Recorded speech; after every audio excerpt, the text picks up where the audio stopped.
Now, this is all against the backdrop of Paul Pogba. Now, I'm told again today that his sole focus simply is to get fit and to get playing for Manchester United again. Yo, what's up, everyone? It's your boy PPO. You know what time it is. So I was here training, enjoying myself with Zico shirt. Thank you, Zico, again. So we're here in Miami training. Try to get fit as soon as possible.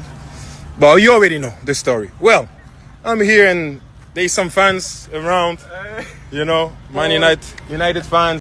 We'll move on to Paul Pogba now, because of those four, we'll go into a bit more detail on him, and you can see there, all right, he left Manchester United to join Juventus for free.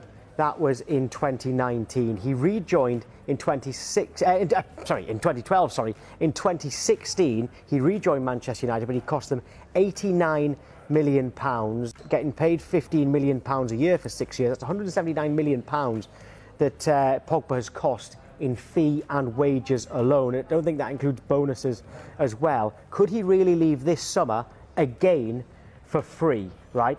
That is definitely possible at this stage. Anton, how have they got to this point? And it's not great from a Manchester United business standpoint, which in fairness, their business usually is very good.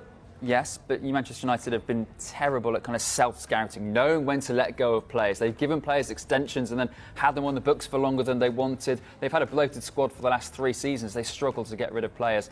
But for me, as the new coach has got to come in, and if the new coach comes in and says, I've got a plan for Paul Pogba hasn't ruled out signing a new contract at Manchester United, as far as we know, as what we're told. So, you know, look, he has been very vocal about his fact that, you know, the reason why he signed, he wanted to come back home.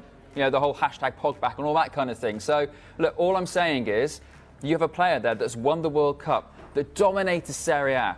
We all know how good he's been. You know, he gets into PFA Team of the Year because of the, like, little spells in it, how good he is. His range of passing is second to none. There are a few Premier League players as good as him when he's on form. You're telling me a new coach hasn't got if they haven't got a plan for Paul Pogba, if they want to move on, play a different type of football, that's fine. But a new coach has got to have that option, surely, to at least say whether I want him or not and how centre he's going to be for the Manchester United going forward. And if he is, they've got to offer him a new contract. Well, Paul has said, let Pogba go. He says, buy a defensive midfielder like Rice or Bruno Guimaraes, maybe even Frankie de Jong as well. There's another Manchester United fan here who said, in terms of all those players we listed who are out of contract, he said, let them all go, including Paul Pogba. And Harris Khan says it should be more about incomings and outcomings at the moment.